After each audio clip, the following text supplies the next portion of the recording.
Agora nós vamos dar início aos trabalhos com a professora Wanda, tá certo?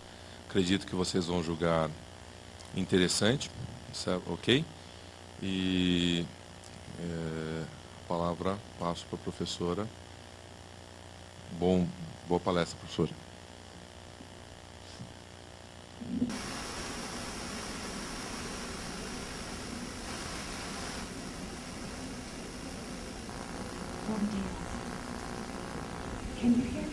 Podem me ouvir? Sim, tudo bem?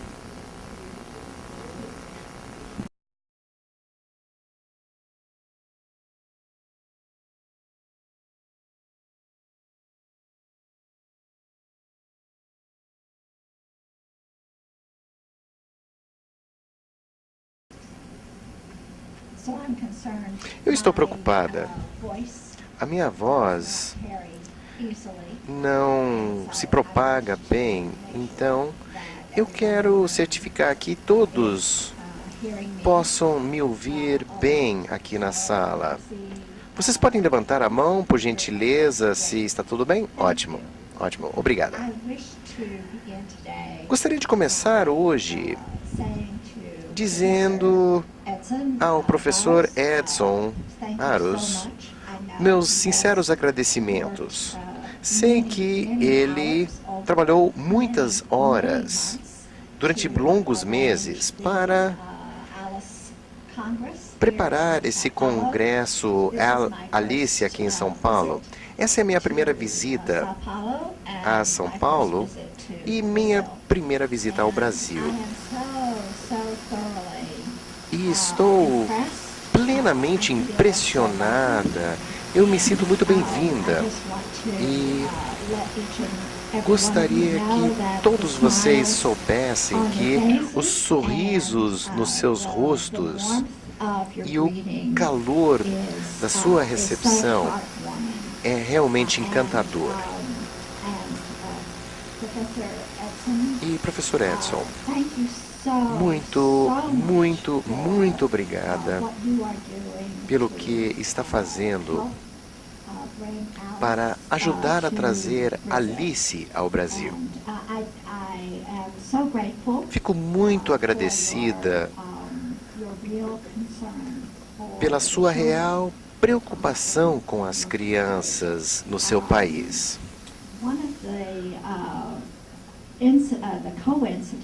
Uma das coincidências é que o professor Edson e eu, é que o presidente Obama também estava aqui no Brasil. E eu achei que isso não estivesse relacionado ao motivo da minha visita. Mas me pareceu ser um bom homem.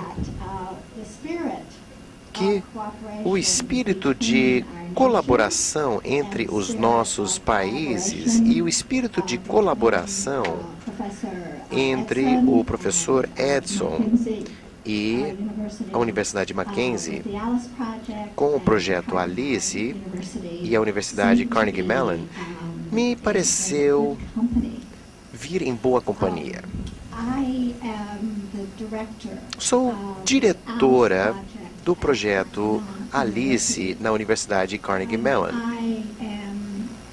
e tento assumir esse papel de uma pessoa muito famosa.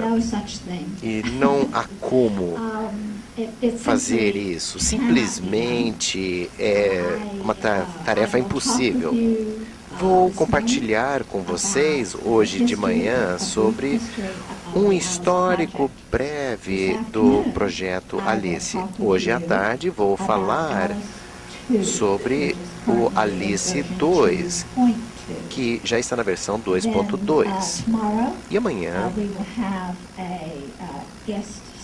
teremos um palestrante convidado através de uma conexão Skype que nos permitirá comunicar com o Dr. Stephen Cooper, que fica na Stanford University e é membro do projeto Alice.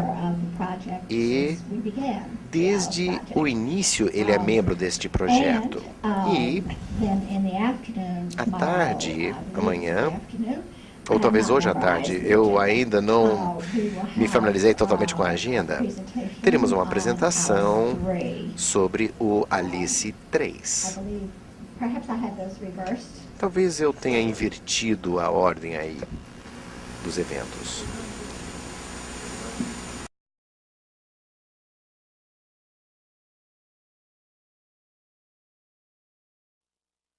Da quarta-feira. O que nós vamos fazer na quarta-feira vai ser basicamente o seguinte. Na abertura, nós vamos ter uma palestra do Jorge Franco, representando o Febrace. Depois, no período da manhã, professora Wanda, nós vamos ter a agenda, será sua fala, o Alice 3.0. Porque nós tínhamos agendado o Skype na segunda metade da manhã, mas o que acontece? É uma questão de fuso horário. O professor Cooper está na Califórnia, né? Ele teria que acordar de madrugada para participar da conferência. Então, nós mudamos. Ele irá falar na primeira metade da tarde. E aí a agenda continua normalmente. A falha da atualização da agenda foi minha, eu peço desculpas.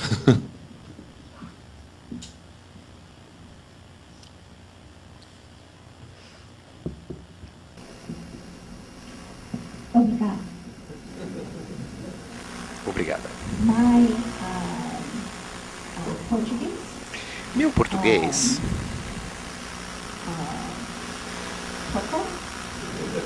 pouco.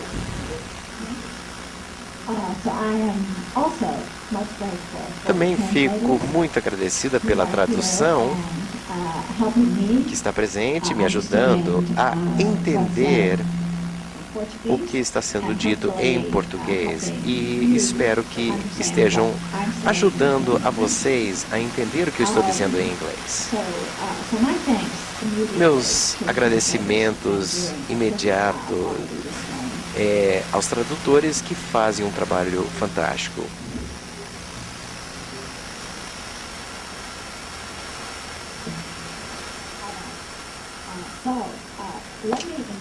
Deixo convidá-los a, por favor, preencherem o questionário, e neste formulário que veio nas suas pastas, há perguntas que ajudarão o Dr. Edson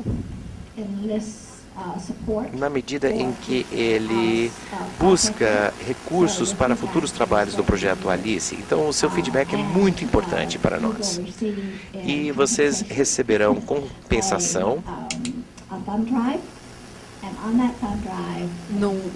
um pendrive, onde vocês vão achar a Alice 2.2 e o 3. Também encontrarão uma cópia do software conhecido como Mappings, que é um Java interativo, um ambiente de desenvolvimento interativo Java. Isso é usado com Alice 3. Falarei extensivamente durante as minhas apresentações sobre Alice 2.2 e o público pretendido, bem como Alice 3. Vamos explicar por que NetBeans está aí e qual pode ser o seu interesse em usar esse software. Eu não posso antecipar que outras necessidades vocês podem ter, então, nesse slide de título, eu coloquei os URLs para páginas na web que podem fornecer informação adicional e atualizações no software que estão nos pendrives. Então, alice.org é a nossa página principal para o público em geral. Nessa página estão os downloads para o software, anúncios para os mais recentes eventos envolvendo Alice. E na homepage do alice.org há um link para Alice Brasil. Então, bastante esforço e trabalho entraram para manter as colaborações tais como esta aqui no Brasil. Estamos tão felizes de estarmos aqui e dar-lhes as boas-vindas à comunidade Alice. Temos também um segundo website, esse chama aliceprogramming.net. Este site está montado para ser usado por professores e ele contém todo o material de instrução que preparamos para a Alice 2. Parte disso é aberta, né, pública, para quem quer visitar e ver as instruções, mas a maior parte é protegida por senha. E a razão para isso é basicamente por conta de ter as respostas às perguntas e aos exercícios, e também tem um banco de testes. Portanto, é preciso ser instrutor, professor, para obter a identificação de usuário e a senha. Os exercícios e o banco de testes são projetados para irem junto com o livro-texto para Alice 2. Atualmente trabalhamos em aliceprogramming.net para atualizar, para que tenha também materiais de instrução para Alice 3. Nesse ponto do tempo, Alice 3 não é substituição para Alice 2.2, por isso precisamos de dois conjuntos diferentes e também destinados a dois públicos diferentes. Eu vou entrar mais no detalhe sobre isso. Então, com essa informação preliminar, quero falar com vocês sobre o desenvolvimento do projeto Alice. Prometo não ser muito enfadonha, tá bom? Os nossos patrocinadores do projeto Alice têm sido muito generosos conosco. É por isso que o software pode ser gratuito. Sem o apoio generoso destas empresas e fundações, nós cobraríamos em torno de $500 por cópia pela Alice. Então, nós temos tanta gratidão a ponto de eu colocar toda vez os seus nomes, cada vez que eu faço apresentações. Eu quero agradecer. Eu consigo dormir à noite porque não fico preocupada tanto com de onde virá o próximo cheque de pagamento, para eu poder pagar as pessoas que trabalham tanto e tão duro pelo projeto. E então essas empresas têm sido tão generosas conosco, sobretudo, e eu também quero agradecer à Universidade Carnegie Mellon, porque nós somos um grupo sem fins lucrativos e não colaboramos com fundos para a universidade, como contrariamente a muitos projetos que estão na Carnegie Mellon. Mas eles têm sido de tanto apoio para nós que eles merecem um agradecimento especial. Somos uma equipe muito pequena, temos duas principais subequipes na nossa organização. À esquerda estão os professores. Isso inclui a mim, eu ensino. Don Slater, que também ensina. Steve Cooper, que também ensina. Eu e Don estamos na Universidade de Carnegie Mellon e o Steve Cooper está na Universidade de Stanford. À direita está Dennis Cosgrove, mencionado no vídeo, mostrado pelo professor Edson no início da conferência hoje. Dennis era um estudante do Randy sobre em torno de 20 anos atrás. Ele então já está há bastante tempo com o projeto. Ele é o nosso arquiteto-chefe e o nosso engenheiro líder de software, Dave Suba, também é um aluno, é um ex-aluno. Ele é o segundo, ele é o vice, né, da equipe de desenvolvimento de software. Gabe Yu e Clee Schleuter, eles provêm assistência técnica e profissional. Então essa é a nossa equipe. Como eu digo, é muito pequena, porém trabalhamos duro, trabalhamos muito. Vou contar um segredo. No meu escritório, na Carnegie Mellon, tem um sofá.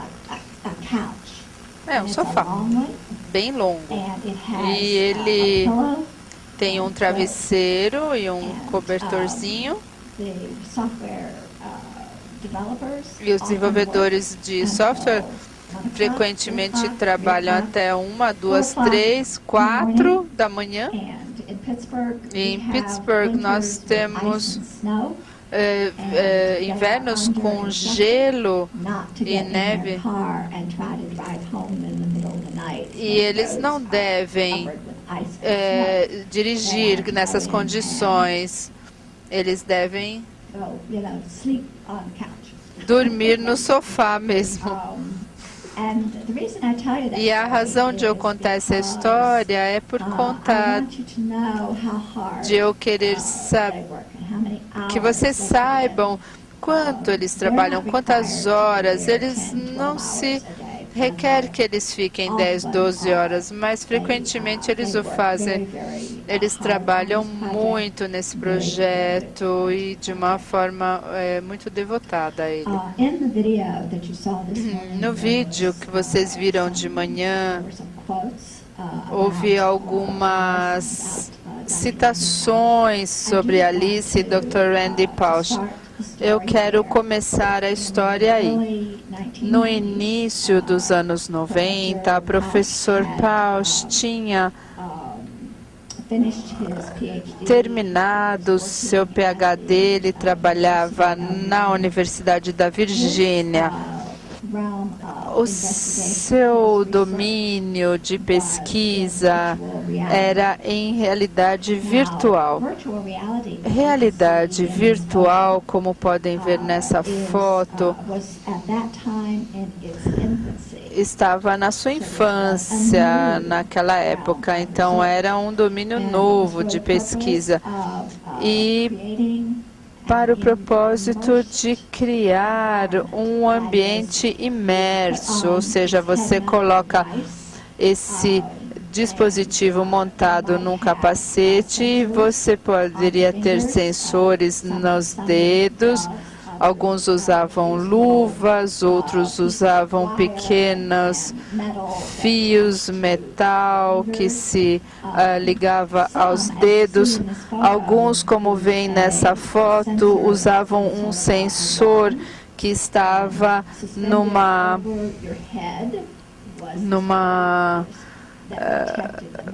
enfim, dentro e isso detectava o movimento.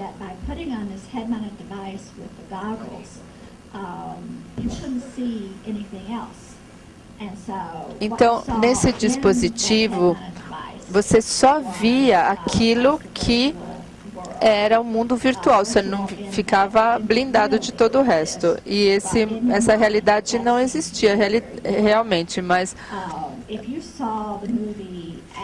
Então, se vocês viram o filme Avatar, eu vi 2 vezes. E eu pensei, sabe o que? Eu nunca serei capaz de subir numa nave e viajar a um outro planeta. Eu acho que isso vai acontecer, mas não na minha geração. Eu espero que na de vocês. Mas como eu nunca serei capaz de fazer isso, eu achei que o Avatar foi a minha oportunidade e voltei uma segunda vez para experimentar. Eu me senti lá, dava para ver aqueles pequenos... Eu só consegui imaginar como um pequeno pólen, aquelas coisinhas flutuantes. Era como se eu pudesse pegar. Foi tão maravilhoso. E é assim, quando você coloca esse dispositivo na cabeça, você se sente lá. Mas diferente de um cinema em que você pode ver à sua volta e sabe que tem outras pessoas sentadas à sua volta, quando você coloca esse dispositivo, você só vê isso. E o domínio de pesquisa do Randy era no sentido de prover a animação que se vê dentro do dispositivo, tipo capacete. 3 anos depois que ele iniciou seu trabalho na Universidade de Virgínia, ele teve a oportunidade de algo pelo qual ele tinha que brigar, lutar, né? Não é que ele foi dado, mas ele cavou essa oportunidade para si mesmo para poder ir aos estúdios Disney em Orlando e trabalhar como um imaginário Disney. A cena que vem é onde ele trabalhava na Disney com o dispositivo na cabeça e nesse dispositivo da cabeça. Então, vê-se os cabos e todas essas coisas que são conectadas e ele está sentado numa máquina que pretende trabalhar ou funcionar como uma moto, porém parada. É como estar numa academia, só que realmente não havia pedais, então você não andava tipo de bicicleta, então você ficava só sentado. E tinha uns dispositivos conectados que são bastante únicos. Esse é o produto acabado. Quando você senta nessa máquina, isso se chama o voo do Aladim. No tapete mágico em Orlando, Flórida. Eu fui nessa viagem pelo menos 6 vezes. Eu não quero admitir que eu tenha ido mais ainda. Mas essa viagem é fabulosa. Você senta nessa coisa, é como uma moto, só que sem os pedais, mas sim com uma direção que parece uma asa num avião, e você pode fazer esse movimento direita e esquerda, para frente e para trás. Agora, eu realmente desejo poder mostrar, que eu pudesse mostrar esse voo, essa viagem. Essa é uma foto que fez parte do trabalho de Randy Pausch, e alunos publicaram quando trabalhavam no desenvolvimento desse voo do tapete na Disney. Por nós não estarmos lá agora, o que eu gostaria é ajudá-los a experienciar esse voo no tapete mágico. Eu tenho um vídeo muito raro.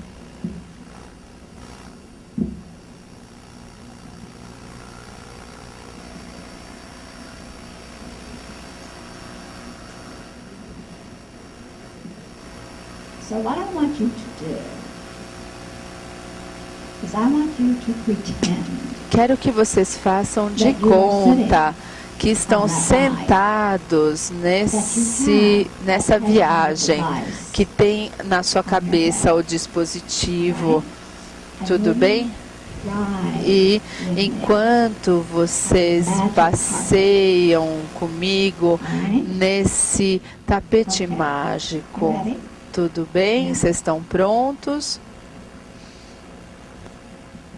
Complete with headset and goggles. Now the goggles inside are actually two high-resolution monitors. Show them there, Phil. They're slightly offset. São dois monitores de 3D.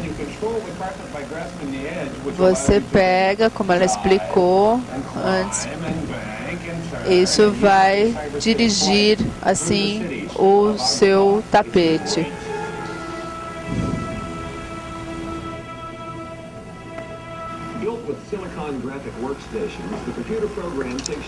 O programa de computador leva você numa viagem 3D.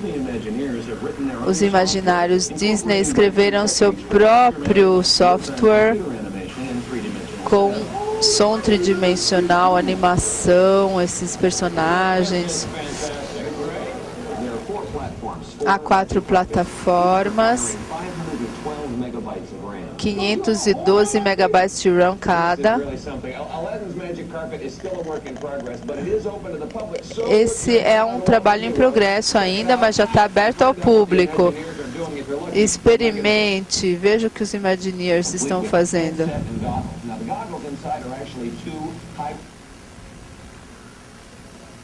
Ele está explicando os óculos, que são 2 óculos de alta resolução em 3D. Então, esse foi o seu voo no dispositivo de cabeça do Aladdin. E é isso que o Randy e os seus alunos faziam, e o Randy era parte do grupo, da equipe de imagineiros. Não são engenheiros, são...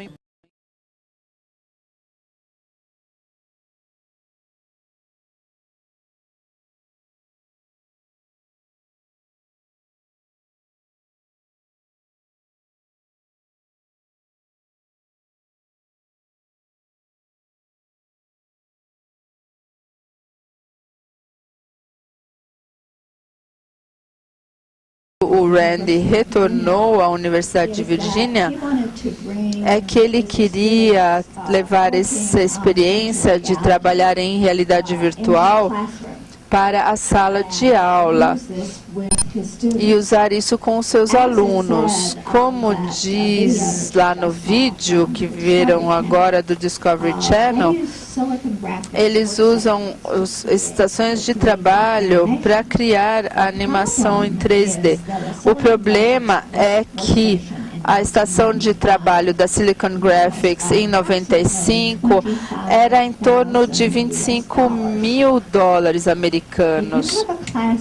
Se você tiver uma sala de aula com 50 alunos e você quiser 50 máquinas destas para seus alunos trabalharem com elas, vocês vão precisar de um orçamento enorme. Isso não inclui o dinheiro necessário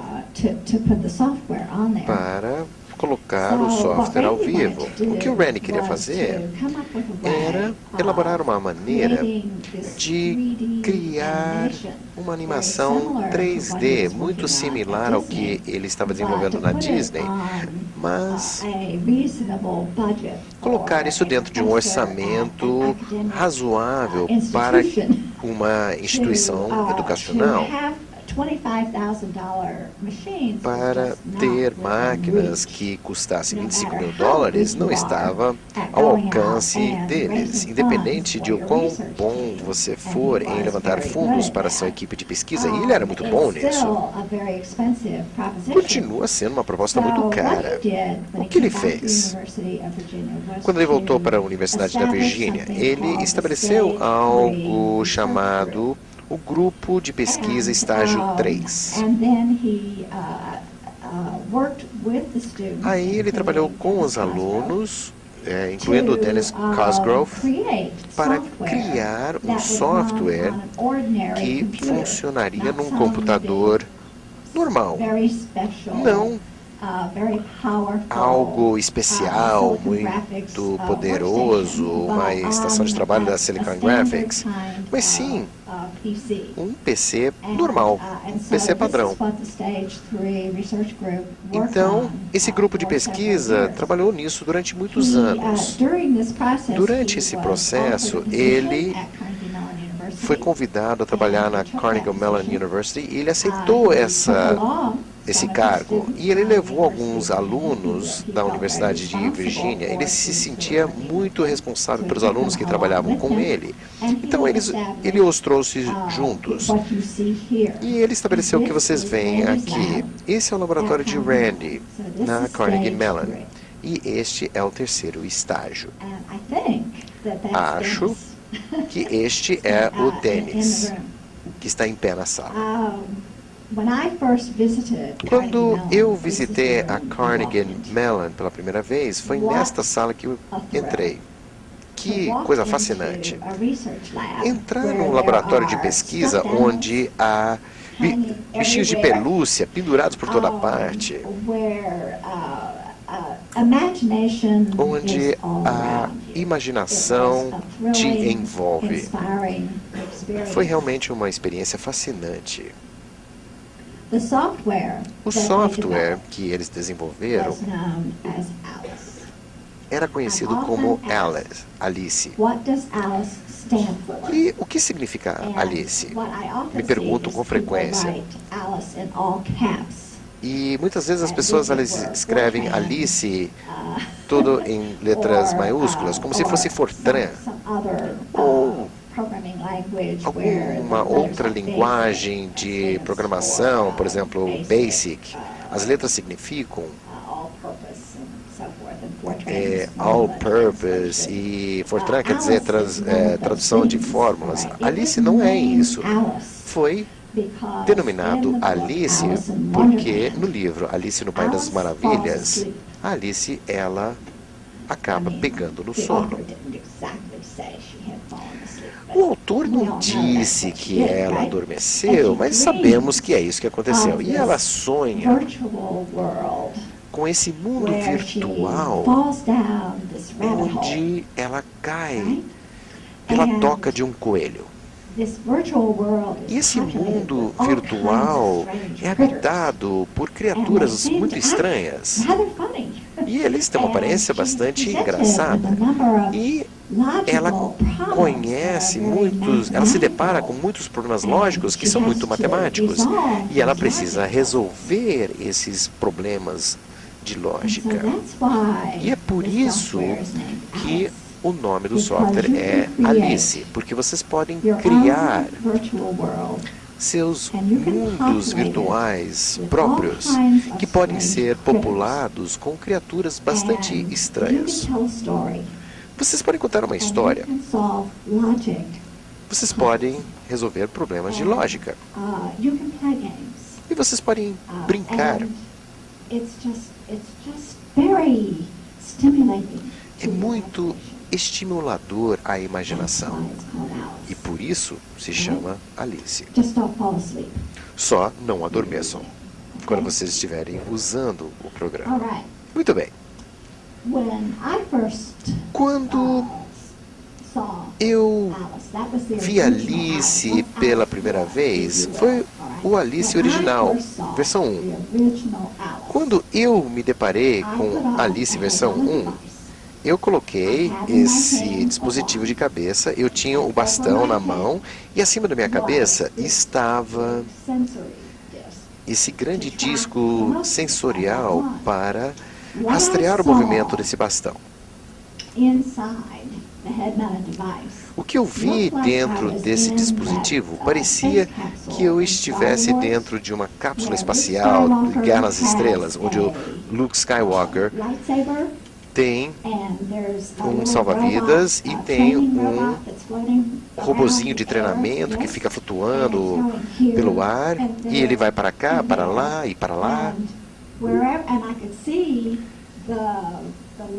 E eu podia ver a luz vindo deste salva-vidas, e toda vez que eu movia o bastão na minha mão, aquele salva-vidas ia naquela direção. E meu objetivo era tentar pegar esse salva-vidas para fazer contato com esse treinador, ou seja, esse robô flutuante. Se vocês já assistiram a primeira versão de Guerra nas Estrelas, o primeiro filme, vocês provavelmente leram essa frase, que foi absolutamente emocionante para mim. Após 30 segundos, eu disse, eu sei o que eu vou poder fazer com isso. Eu tinha acabado de terminar o meu PhD. E meu PhD foi sobre usar a visualização e linguagens de programação. Eu aplicava isso em criar visualização em linguagem de programação com a finalidade de ensinar a alunos como escrever programas de computação. Eu tinha criado esse pacote de programação chamado Grok, K-R-O-K. E eu gostaria de conhecer a pronúncia em português dessas letras. Isso significava entender até o mais íntimo da existência de um ser. Também significa representação gráfica de conhecimento.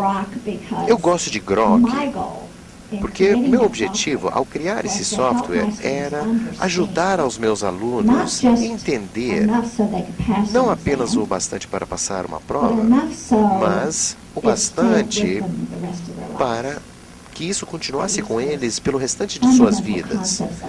Pelo menos aqueles conceitos fundamentais de lógica e raciocínio, e como solucionar problemas, e como organizar coisas para que elas funcionem bem.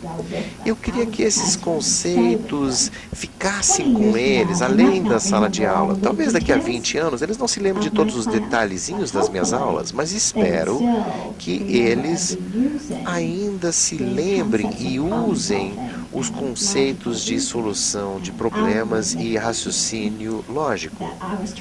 E as demais coisas que eu tentava passar para eles. Grok usa o que chamamos de conceitos imperativos de programação. Para aqueles que talvez não conheçam, linguagens de programação imperativas são linguagens como C, Pascal. Infelizmente, na época em que eu estava terminando meu PhD e eu estava defendendo o meu trabalho com o Grok, as coisas estavam mudando em meados dos anos 90. O que ocorria? Havia uma revolução orientada a objetos. As linguagens de programação estavam mudando das linguagens imperativas que predominavam já há 20 anos, talvez 15 anos, talvez, para linguagens orientadas a objetos. E a linguagem de programação na época, que estava se tornando muito popular na época, era C++.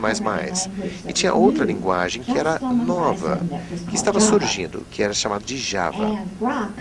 E Grok agora seria desatualizado antes de sequer lançar. Agora, eu estava com esse dispositivo na cabeça e estava olhando a resposta. Eu precisava redesenvolver Grok em uma linguagem orientada a objetos, ou precisava conversar com alguém chamado Randy Pausch. E foi isso que eu fiz. Falei com o Randy e disse, sabe, eu sei que sua área de pesquisa virtual reality. é realidade My virtual. research area A minha área is de pesquisa visualization é and visualização programming e linguagem de language. I programação. think Acho you could help me. que você pode me ajudar. And so he listened to me. Ele And, me ouviu and we pulled in Steve Cooper, e trouxemos o who Steve is Cooper, a semanticist, que é um and, semanticista works in, e programming language, trabalha com semantics. semântica de linguagem de programação And we talked about e what we might do. falamos sobre o que poderíamos With fazer the existing Alice com and, Alice with existente our desire e com o to nosso create desejo a de tool criar like Grok, uma ferramenta como o but Grok, object-oriented, mas orientado like a Alice. objetos, como Alice. And so, Então, that was the beginning of a este collaboration foi o começo de uma where, colaboração, we onde proposed to, propomos to take the Alice that Randy had, pegar a adapt Alice it, que o as Randy a tinha program e adaptar visualization isso environment, como um programa de visualização for teaching and gráfica learning, para computer programming.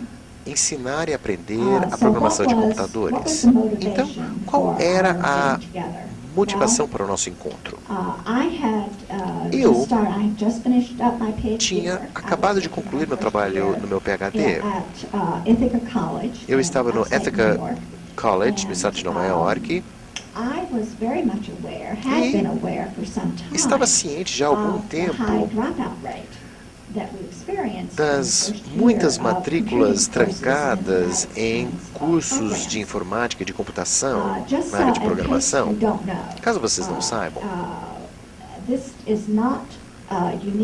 isso não é exclusivo aos Estados Unidos, isso é um fenômeno global, que no primeiro ano de estudo na área de ciências da computação ou ciências da informação ou informática, que naquele primeiro ano tipicamente perdemos entre 30% a 70% dos alunos inscritos. Não é incomum que os alunos mudem sua área de estudo, porém, tipicamente, não ocorre tão rapidamente. E não precisamente no primeiro semestre ou no primeiro ano. Foi também o caso que, na medida em que eu olhava ao redor da minha sala de aula, eu descobri que numa sala de 20 alunos, eu teria 18 do sexo masculino e 2 do sexo feminino. E aquilo me incomodava. Não que eu não goste de caras, mas eu gosto deles. Mas também tem uma inclinação feminista. E sei que jovens mulheres muitas vezes não ficam em casa para cuidar dos seus filhos por 20 anos. Geralmente têm seus filhos, ficam em casa até os filhos irem para a escola e depois voltam ao mercado de trabalho.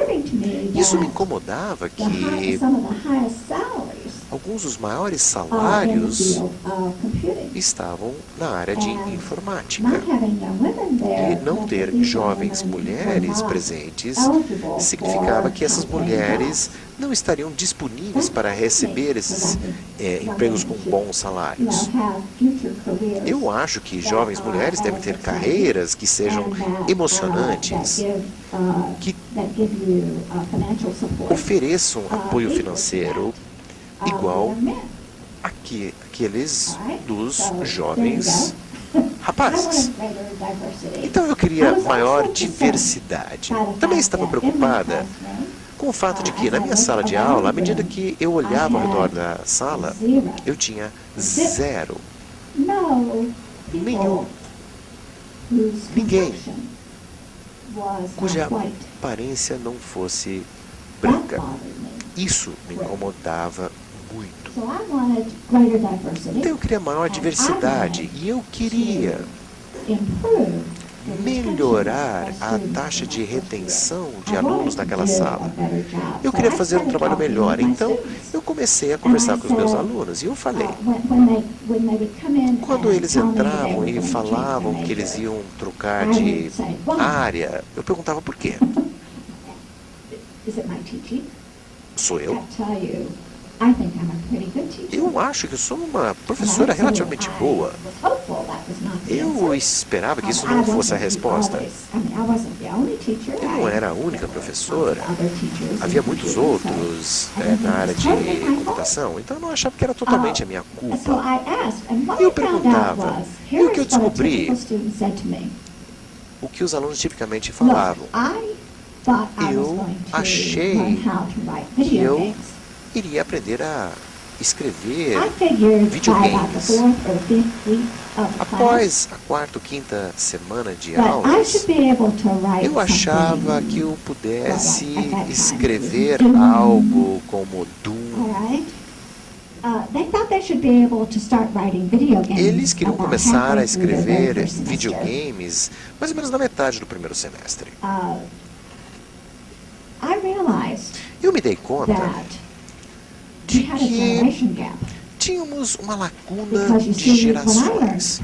Quando eu aprendi a programar computadores, meu primeiro programa que eu escrevi era em Pascal e tinha cerca de 7 linhas de código. E quando tentei compilá-lo a primeira vez, eu tinha 63 erros. Sem brincadeira. Eu lembro deste número porque eu fiquei totalmente chocada. Eu me lembro isso como se fosse hoje. E eu fiquei perdida. Eu estava numa sala onde havia vários outros alunos e apenas um computador na sala. E ele ficava numa sala mais ao fundo. E eu ficava num terminal. E por sinal, não tinha monitor. Era papel. Papel saía da máquina e ao digitar a gente via os caracteres na página. Sem parte gráfica. Certo? Eu não tinha um professor a recorrer. Era 7 horas da noite, eu tenho 2 filhos e um marido em casa. Eu precisava eliminar 63 erros rapidamente. Muito frustrante esse tipo de coisa. E eu finalmente descobri que eu tinha esquecido de colocar um ponto e vírgula no final da primeira linha, e a partir dali o computador não entendeu uma única letra, e eu acho que tinha uns 63 letras após isso. Após colocar o ponto e vírgula, aí eu tinha apenas um erro de sintaxe. E eu teria que dizer, bem, quando eu voltei ao trabalho, eu poderia ter levantado e dançado na sala, porque eu fiquei tão emocionado com aquilo. E sabe o que aconteceu? Eu consegui imprimir Olá, Mundo. No papel. Mas foi excitante e muito entusiasmante. Um aluno da sala disse que ele iria mudar seu curso porque ele não conseguia criar videogames no quarto ou quinto semestre. Isso se chama uma lacuna de geração. Certo?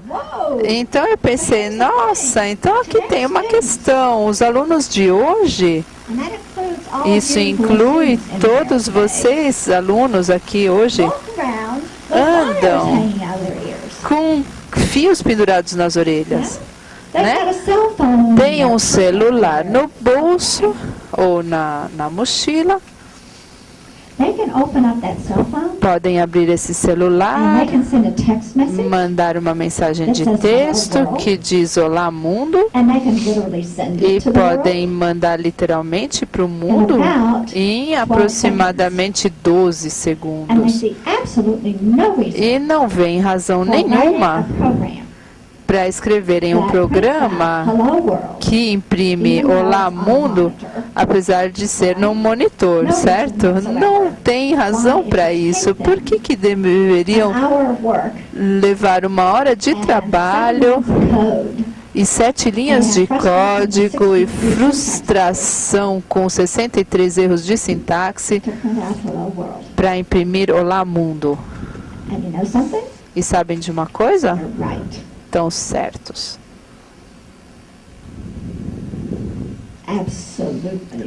Totalmente certos.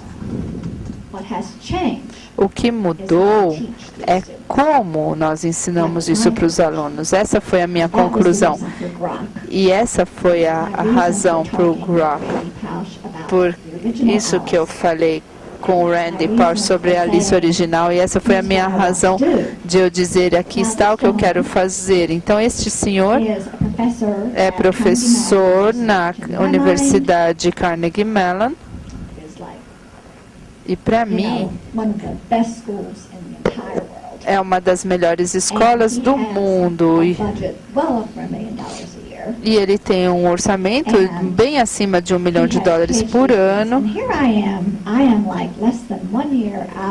E aí eu tô há 1 ano do meu programa de PhD. Eu estou ensinando na universidade, que é uma das melhores do mundo. Eu amei ensinar lá. Ele não sabia quem eu era, ninguém sabia, só meus filhos.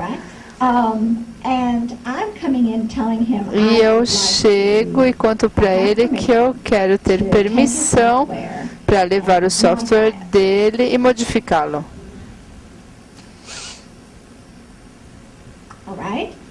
Daí ele fez essa cara.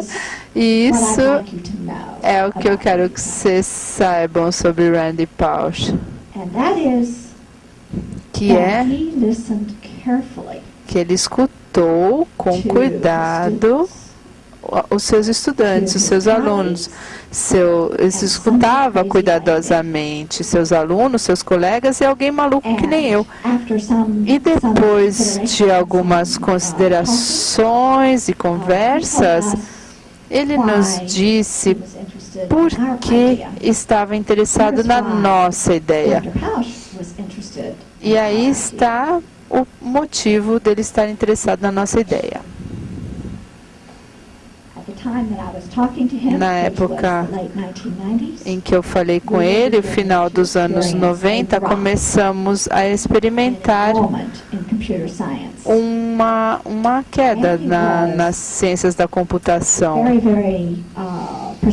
O Randy era muito perceptivo e ele estava percebendo que isso estava começando no final dos anos 90.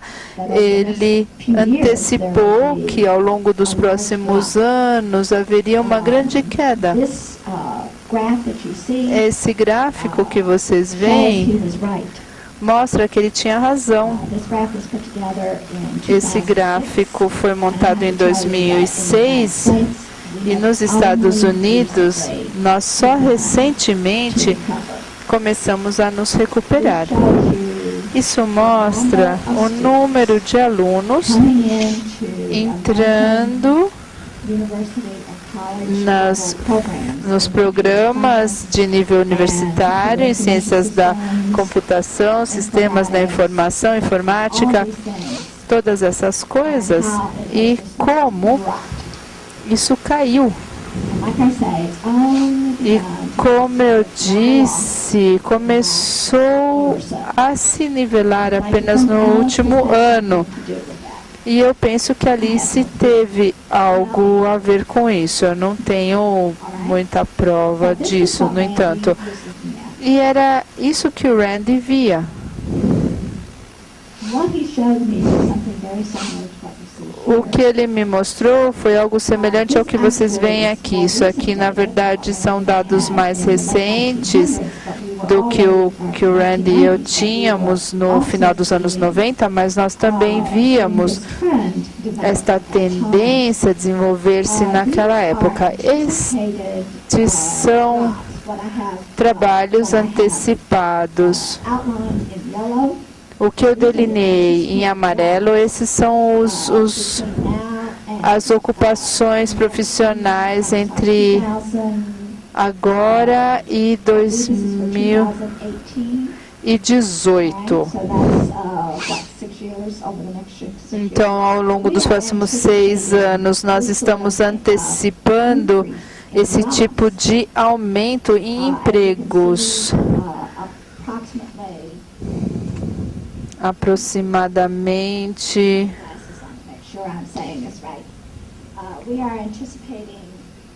Estamos antecipando um aumento de 17%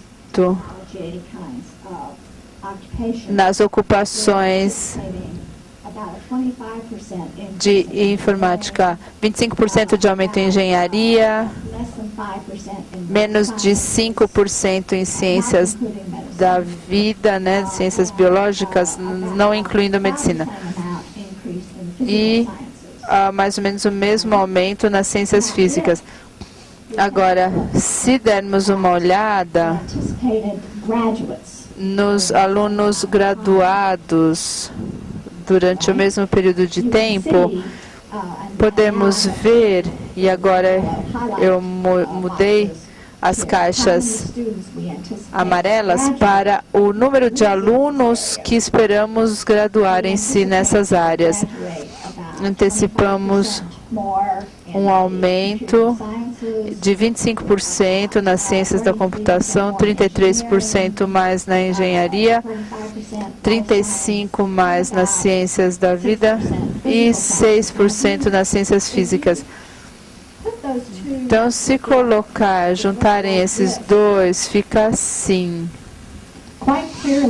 Bem claramente, estamos fazendo um trabalho muito bom nos Estados Unidos com a engenharia, com ciência da vida e ciência física. O que acontece é que com as ciências da computação nós temos problema. Deixa eu também contar que as pessoas na minha geração estão se aprontando para aposentarem-se, estão se preparando para a aposentadoria. Há 2 semanas fui falar com um analista financeiro. Posso me aposentar em X anos? O que eu tenho que fazer entre agora e naquela época para colocar minha aposentadoria em ordem? Outras pessoas da minha idade e mais jovens que estão no final dos seus 50, início dos 60 anos, estão em busca da aposentadoria bastante precocemente. E o que isso vai alterar nesses números? O Randy estava muito preocupado sobre essa lacuna, sobre uma crise que virá nos Estados Unidos. Eu entendo do professor Edson que vocês também terão uma crise, porque não estão produzindo suficiente pessoal de engenharia e de computação para preencher os empregos que estarão à disposição, porque o Brasil, vocês estão desenvolvendo o status de uma economia global, estão participando no crescimento mundial, estão atraindo empresas, estas empresas precisam contratar gente bem treinada, obviamente precisamos trabalhar em conjunto para atender essa demanda. A Alice é projetada para ajudar a preencher essa demanda e eu vou falar sobre como. Então, Randy diz, eu não vou dar software, Alice, que é da realidade virtual, e mandar vocês fazerem isso sozinhos. O que eu quero que vocês façam é se juntarem ao estágio 3. Vamos pegar algumas das nossas pessoas, ajudar vocês a trabalharem conosco. Criaremos uma nova equipe que se chamará Alice. E vamos tomar esse desafio juntos para uma nova visão sobre Alice como uma suave introdução à programação de computadores. E nós vamos usar não a realidade virtual, mas sim mundos virtuais que rodam num PC comum, típico. E a razão para isso é que o que ele fez com a Alice foi colocar num PC. Vamos trabalhar para tirar também os dispositivos da cabeça, que são caros e não pagáveis pelos alunos na escola comum. Então foi isso que fizemos. Nós nos juntamos, nossa primeira reunião para trabalhar nisso foi em 1998. E antes do lançamento do Alice 2, o sucessor do Alice original. E modificou a Alice original. Em 2004, colocamos em forma bem e em 2004 lançamos o lançamento pleno. E as pessoas perguntam: como é que vocês conseguiram sucesso assim da noite para o dia? E eu digo: bem, não é um sucesso da noite para o dia, só levou 7 anos desde a mesa de projeto até seu lançamento. Então, nós temos trabalhado na Alice 3,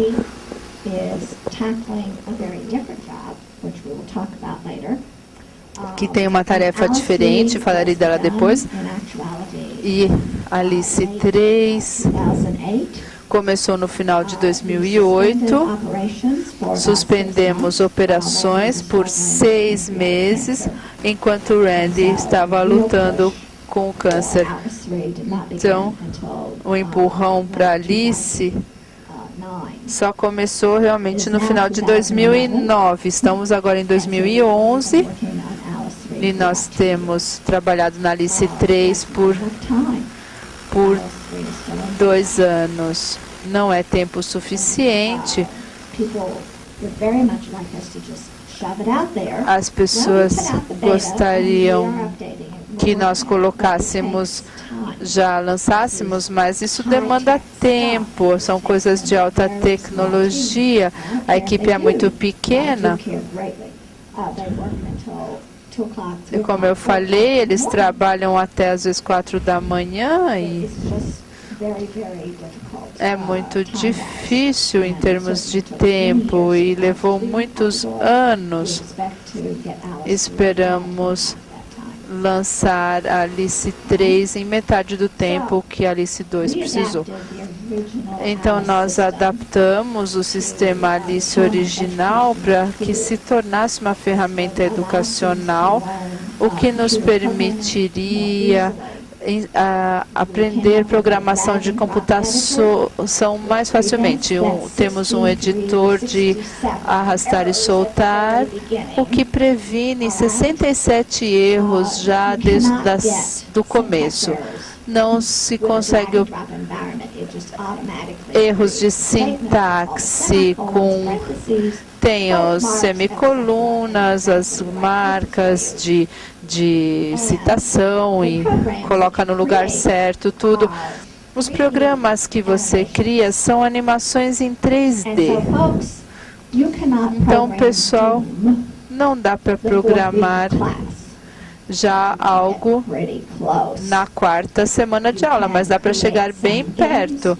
Dá para criar jogos, histórias, filmes em 3D, bem semelhantes às animações da Disney e Pixar, não tão rebuscados, mas gratuito, roda num PC normal, também no Mac, roda em Windows, Vista, agora no Windows 7,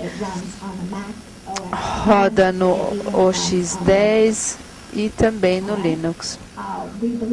Nós acreditamos que prover alta motivação para os alunos não somente é gratuito, mas também é open source. Então, é aí que nós estávamos, essa era nosso alvo, né? A primeira versão chamava Alice 99. Alice 99 estava usando Python. Era preciso digitar os códigos, isso antes do drag and drop, do arrastar e soltar. Não está mais disponível. Eu tentei colocar na máquina. Eu ia mostrar Alice 99 antes do ambiente arrastar e soltar, mas não dá para rodar sem bagunçar outras coisas da minha máquina. Nós estamos no momento com Alice 2.2 e Alice 3. Existe um terceiro ambiente chamado Contação de História, da doutora Kelleher, quando ela era uma aluna PhD, com o Dr. Pausch. O Storytelling Alice era para trabalhos de dissertação e a pessoa a cargo disso aceitou um trabalho na Universidade de Washington. Está trabalhando numa versão subsequente ao Storytelling Alice. Se chama Looking Glass, é óculos de olhar. Ele é para educação informal. Alice é para educação formal. E o Looking Glass não está pronto para lançamento ainda, mas também o Alice 3 não está tampouco. O Looking Glass está construído em cima do Alice 3, do engine do Alice 3. Estamos trabalhando proximamente com Caitlin em seu trabalho. Ela tem outros projetos em andamento, mas ela trabalha com isso. Eu coloquei isso aqui porque vocês são alunos de universidade, professores, interessados no ambiente de classe, e é isso que Alice 3 e 4 também objetivam, que é a educação formal com professores, alunos. Tem dois públicos-alvo bem diferentes. Alice 2, na versão 2.2, realmente objetiva o público de classes 9 até primeiro ano na faculdade. E esse foi o nosso público-alvo original. Se você tem alunos que são talentosos, habilidosos, você pode usar Alice 2.2 até a sétima, oitava série. Originalmente era desenhado para alunos de colegial ou de ensino médio. Alunos de ensino médio e alunos do primeiro ano de faculdade que não tiveram programação no ensino médio. Então, originalmente se destinava a alunos entre as idades de 10 a 20 anos. Agora, colocamos isso de 10 a 18 anos ou mais, porque descobrimos que Alice 2 está sendo utilizado por pessoas no que a gente chama de idosos. Pessoas que se sentem desafiadas pela tecnologia computacional porque não fez parte da sua geração à medida que cresciam. E eles estão descobrindo que Alice 2 está os ajudando neste sentido. Os materiais que foram preparados para trabalhar juntamente com o Alice 2 são o que nós chamamos de raciocínio computacional intermediário. Introdução à programação. Nós chamamos isso também de pré-CS1. CS1 sendo o primeiro ano de faculdade. Então, preparar os alunos para a faculdade, este é o objetivo. Mas, conforme dizemos, temos muitos professores de programas universitários de 4 anos ou de 2 anos que utilizam Alice porque metade dos seus alunos que começam o primeiro ano não tiveram programação no ensino médio. O que acontece? Quando você coloca alunos sem experiência em programação na mesma sala com alunos que já tiveram, aí é criada uma situação na qual os alunos que já tiveram programação anterior sempre ficam à frente daqueles que não tiveram programação na faculdade.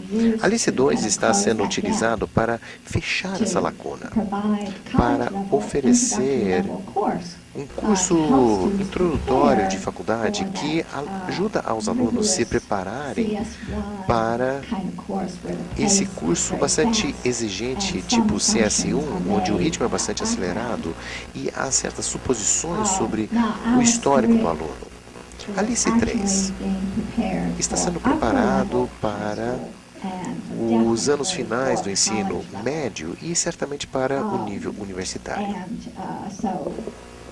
Assim, as idades destinadas ao Alice 3 são 16 a adulto. Isso é uma evolução. Não é, neste momento, correto pensar que Alice 3 substitui Alice 2. Não é o caso neste momento. Eventualmente, ou no final, teremos recursos para trabalhar no Alice 3 através de múltiplas interfaces, para que vocês tenham opções que permitam escolher um conjunto de interfaces que sejam mais adequadas a alunos mais jovens. Algumas dessas opções já existem, mas não o suficiente para implementar isso da forma que desejamos. É neste ponto agora que nos encontramos. O que eu fiz e o que o Randy fez na nossa colaboração foi o seguinte. Randy era um diretor de desenvolvimento de software. Steve Cooper e eu éramos membros da equipe Alice. Não codificamos nada para Alice, mas trabalhamos com a equipe de desenvolvimento como especialistas no currículo, como os educadores de ciências computacionais. Era a nossa responsabilidade desenvolver a metodologia de ensino, o que chamamos da parte pedagógica. Eu era líder da equipe pedagógica e Randy era líder da equipe de software. A abordagem que Steve Cooper e eu desenvolvemos para ensino com Alice é chamada abordagem de ensino Alice. Nada muito criativo, mas bem descritivo. É uma mistura de técnicas tradicionais de solução de problemas, desenhar com storyboards que nós emprestamos da indústria de animação e visualização de projetos, que foi o que eu desenvolvi como aluna de PhD. E esse foi o meu trabalho de pesquisa da minha dissertação. E eu pesquiso nessa área desde então. Esta metodologia de ensino agora está sendo utilizada em muitos cursos diferentes nos Estados Unidos. Um é um curso de lógica de programação, o pré-CS1, e este é mais popular no final do ensino médio ou início do nível universitário, e é bastante utilizado em faculdades de 2 anos, onde temos muitos alunos que perderam seus empregos, principalmente na desaceleração econômica recente. Tivemos uma taxa de desemprego extremamente elevada e muitas pessoas perderam seus empregos. E aí eles saíram à procura de novos empregos e eles descobriram que eles não se qualificavam a esses novos empregos. Então eles tinham que voltar a estudar. E essas faculdades com curso de 2 anos são um ótimo lugar para fazer isso. Então eles têm muitos alunos que retornam. Então, esse é um local muito adequado para esse tipo de curso, porque a maioria dessas pessoas não tiveram curso de computação no ensino médio, porque não existia na época. Também temos pessoas que utilizam isso como uma introdução conceitual na primeiras 2 semanas de curso universitário. Isso se prova bastante problemático e é isso que a Alice 3 tenta resolver.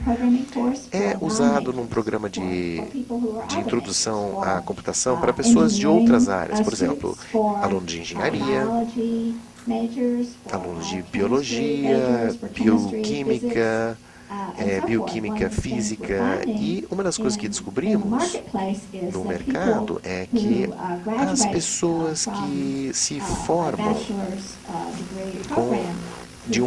em um programa de bacharelado têm um certo conhecimento de informática, se atraem muito mais, são muito mais atrativos às empresas contratantes. Então, ter cursos especificamente desenhados para pessoas que não sejam da área, isso acaba se tornando bastante popular. E esse é um bom lugar para atrair pessoas de outras áreas educacionais.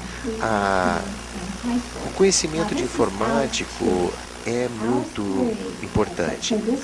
Até aqui estamos escrevendo Alice 2. Esse slide foi preparado antes do Alice 3. Alice 3 está sendo utilizado em cursos CS1. Vamos falar mais sobre isso. Temos muitos livros para Alice 2 e não está representado neste slide, que é este. Este é o mais novo. É a 3ª edição do livro Aprendendo a Programar com Alice. Esse é para Alice 2.2. E este é o maior best-seller para cursos pré-CS1 introdutórios, ou seja, preparação para a faculdade. No nível de faculdade, para alunos que não tiveram programação no ensino médio. A próxima pergunta. Se eu estivesse no lugar de vocês hoje, eu perguntaria, isso funciona?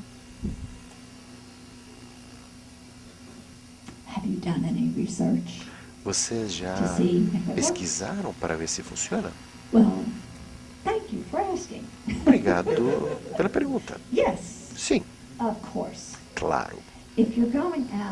Se vocês conversarem com as pessoas da indústria e pedirem apoio financeiro, ou nos Estados Unidos nós temos algo chamado a Fundação Nacional de Ciências, que é uma agência governamental que oferece fundos para projetos acadêmicos, que eles antecipam serem bons para ciência, matemática, engenharia e outros programas similares, isso nas universidades e faculdades, bem como as escolas de ensino fundamental e médio. Quando vocês pedem esse tipo de patrocínio, vocês precisam aturar ou se calar.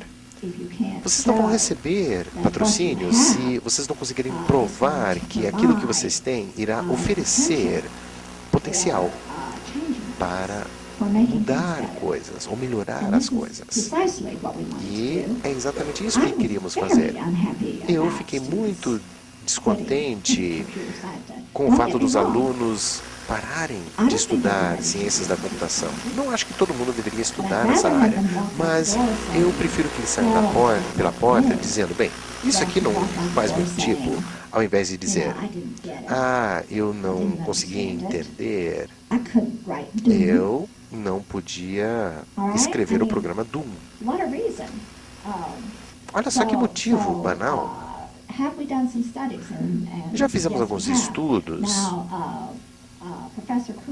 e o professor Steve Cooper vai falar na discussão via internet que teremos amanhã, e ele irá falar mais sobre esses estudos. Ele oferecerá maiores detalhes do que eu terei tempo para fazer hoje. Já realizamos 2 estudos até o presente. O primeiro foi com Alice 2.2 e eu tenho alguns slides sobre isso. Isso foi conduzido no Ithaca College, que é onde eu ensinava, e na Universidade de St. John's, que é onde o Steve ensinava. Então, isso faz sentido, obviamente. O que nós fizemos foi fazer um trabalho histórico, onde descobrimos que os alunos que estavam sob risco de trancarem suas matrículas, dizendo, olha, eu não quero estudar nessa área, eu quero fazer educação física ou qualquer outra área. Tipicamente, observamos que estes alunos que entravam e não tinham nenhuma forma de programação no ensino médio e ou não estamos prontos para estudar cálculo, tipicamente perderíamos nessas 2 instituições cerca de 50% no primeiro semestre. Para os alunos que de fato chegaram ao final do semestre, descobrimos que suas notas médias nas suas aulas CS1 era C, ou seja, entre 73% a 79% de aproveitamento em termos de notas. Então, uma nota C. E se eles chegassem até o final do curso, apenas 47% destes continuavam ao segundo semestre, ou seja, o CS2. Então, havia uma taxa de desistência muito acentuada. Quando pegamos esses alunos e os colocamos num curso Alice, primeiramente, e depois eles faziam o curso CS1, sua nota típica aumentava uma letra completa. E não só isso, 88% deles continuavam com o curso CS2. Acompanhamos esses alunos vários anos para ver se eles conseguiram sobreviver todo o semestre. Eu não tenho um slide sobre isso, mas descobrimos que cerca de 88% era persistente ao longo dos 4 anos. Eles conseguiram eventualmente se formar. Então, isso nos diz algo importante para o programa.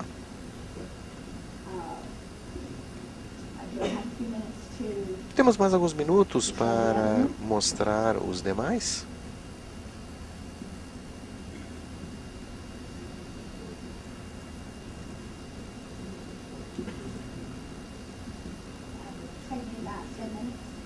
Eu vou precisar de cerca de 10 minutos aqui. Muito bem.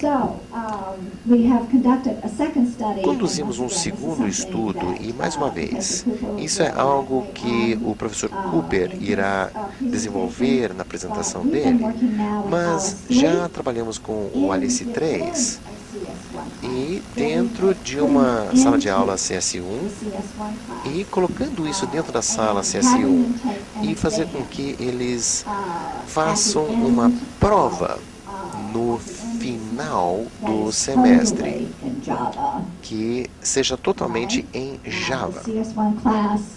Esse curso CS1 está em Java no nosso estudo.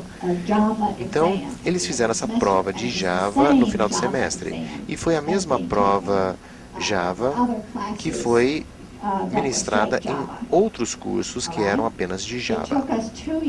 Levou 2 anos para trabalhar no desenvolvimento do software e desenvolvimento pedagógico. E já estamos trabalhando há cerca de 1 ano e meio para elaborar a prova e testá-la e esse tipo de coisa. A prova tem essas partes, avaliação de expressões, estruturas de controle, arranjos de primitivos, trabalho em definição de classe, trabalho com objetos de arranjos. Essas são as notas dos alunos. Essas são então as notas dos alunos sem Alice 3 no curso CS1. Uma das partes que provavelmente nos diga o máximo sobre isso é que nós temos aqui a nota total e a nota média dos alunos é 60,88. Na nossa terminologia, isso é o que a gente chama passar raspando. Raspando assim por um fio de cabelo. Então, vocês têm que garantir que vocês vão muito bem nas outras matérias do semestre. Esta foi a prova que nós aplicamos no outono de 2009, onde instituímos Alice 3 e Java conjuntamente, nesse curso de CS1. A mesma prova, com uma pequena alteração. Pegamos algumas das perguntas na parte 6 e integramos elas nas partes 4 e 5. Mudamos o contexto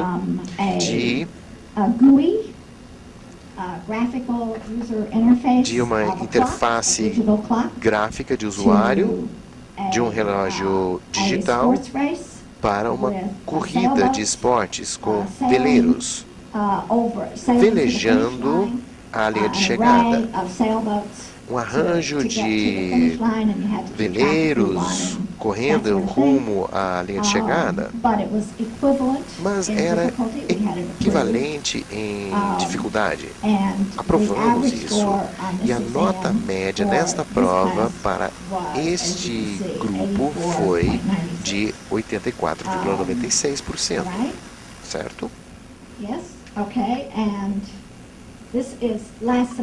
E isso aqui representa o último semestre. Fizemos novamente, porque não há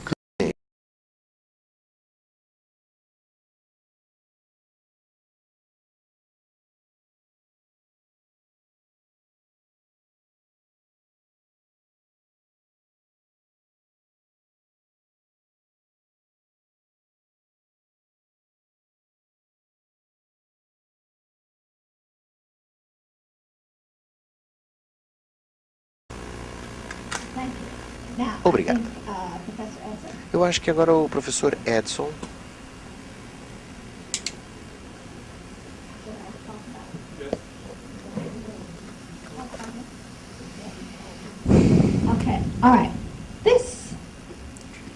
Isto aqui é o mascote Alice. Ele é um Tigger, All right. Tigger, Tigger You may 2. remember in the story Vocês talvez lembram na história, Winnie the Pooh, there was a no character Ursinho Eeyore, Pooh, who havia was o always Eeyore, sad que estava and sempre depressed triste, and deprimido, never really happy. Yes? nunca estava feliz. E aí havia esse And tigre, o Tigger, Bouncy, bouncy, bouncy. que every sempre time. Yes? estava Okay. pulando He e said, contente. Bouncy, bouncy. E ele dizia, That's what Tigger's the best. Yes? ficar Okay, pulando, Randy isso é o que Pausch, os tigres fazem melhor. was Então o Randy Pausch, diagnosed quando with ele pancreatic recebeu o diagnóstico do câncer de pâncreas, ele me ligou e Would disse, you please Wanda, come to Pittsburgh? será que você poderia So I vir a flew to Pittsburgh? Eu and met voei with para Randy. lá, me encontrei And com he said, ele. you know, Ele I disse, think I have sabe, something to tell you. eu tenho uma coisa para te contar. And so he told me. Então ele me contou, And after I had cried, depois de eu about ter 5 chorado uns 5 he minutos, said, okay, ele disse, you ok, can't cry você não anymore. pode chorar mais. I have cried many days with my Eu wife. chorei já muitos dias com a and minha I esposa decided that e eu I can be decidi a Eeyore, que eu posso ser and I can continue Eeyore. to feel sorry for myself. e eu posso continuar ficando com pena de mim mesmo. Or Ou I can be a Tigger, eu posso ser o tigrão and I can bounce back, e eu posso and I can help to prepare pular de volta my posso ajudar a preparar a minha família, meus filhos family and the members of the Alice team. e os membros da equipe Alice. So this little guy's name is Tigger. Então o nome desse carinha é So, Tigrão.